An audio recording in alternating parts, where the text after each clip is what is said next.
ভারত বাদ দিচ্ছে, যা আন্তর্জাতিক আইনের লঙ্ঘন এবং এটি দ্বিপাক্ষিক। অ্যাট দ্য সেম টাইম আন্তর্জাতিক অঙ্গনেও বিষয়টি আমাদেরকে রেইজ করতে হবে।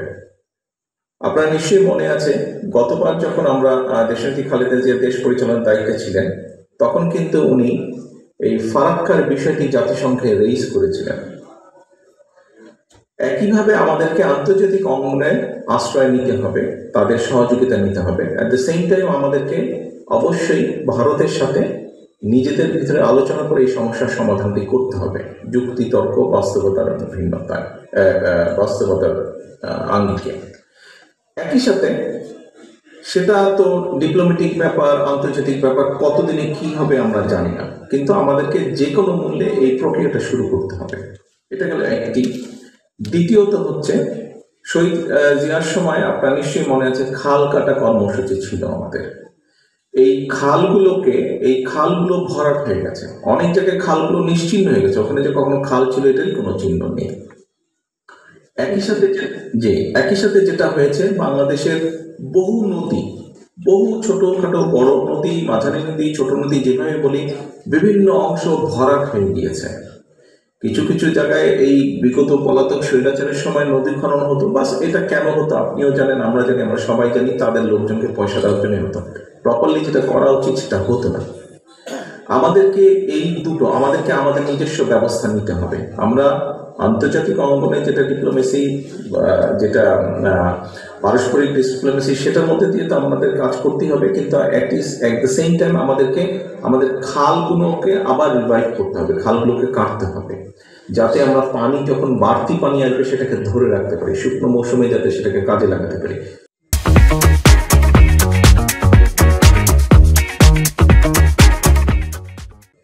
ঘটনাটা বেশি দিন আগের না, 1 মাস আগের ঘটনা। 16ই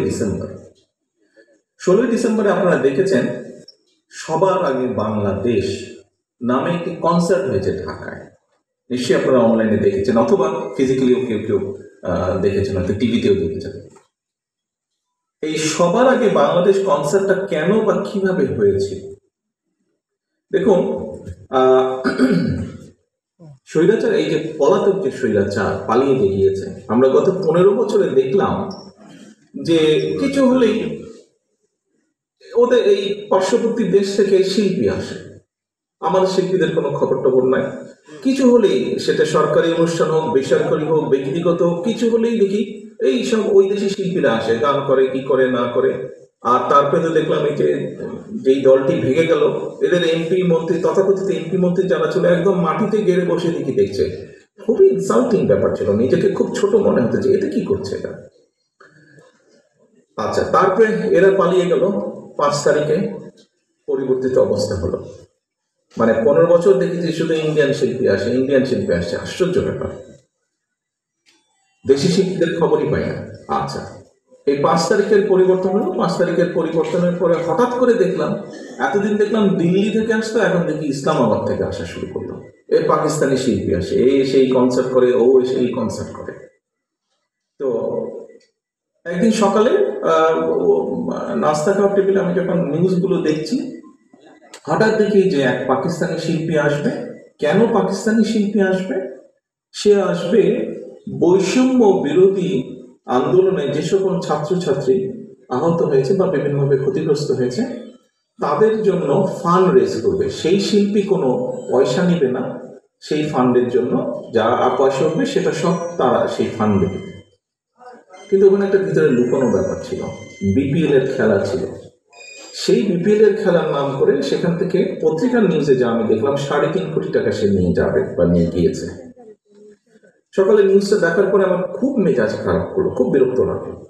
আমি তখন আমাদের দলের যারা এই কালচারাল লাইনে যারা কয়েকজন জড়িত আছে, এরকম কয়েকজনকে আমি ডাকলাম। আমি ডেকে বললাম যে দেখো, সামনে 16ই ডিসেম্বর আমি একটি কনসার্টের আয়োজন করতে চাই ঢাকা শহরে। তো কিন্তু ওই কনসার্টের বৈশিষ্ট্য হতে হবে সব বাংলাদেশি শিল্পী থাকবে, এবং শুধু বাংলাদেশি শিল্পী। নর্মালি কনসার্ট বলতে আমরা বুঝি যে সাধারণত ব্যান্ড সঙ্গীত যারা হয় তাদের অনুষ্ঠানকে আমরা কনসার্ট বলি। এমনকি না, এখানে শুধু ব্যান্ড সঙ্গীত থাকবে না, আমাদের বিভিন্ন ধরনের বাউল থাকবে, আমাদের পল্লীগীতি থাকবে, আমাদের আধুনিক গান থাকবে, অর্থাৎ আমাদের দেশের কম বেশি যারা শিল্পী, বিভিন্ন ধরনের সব ধরনের শিল্পী থাকবে। বিকাল থেকে অনুষ্ঠান শুরু হবে।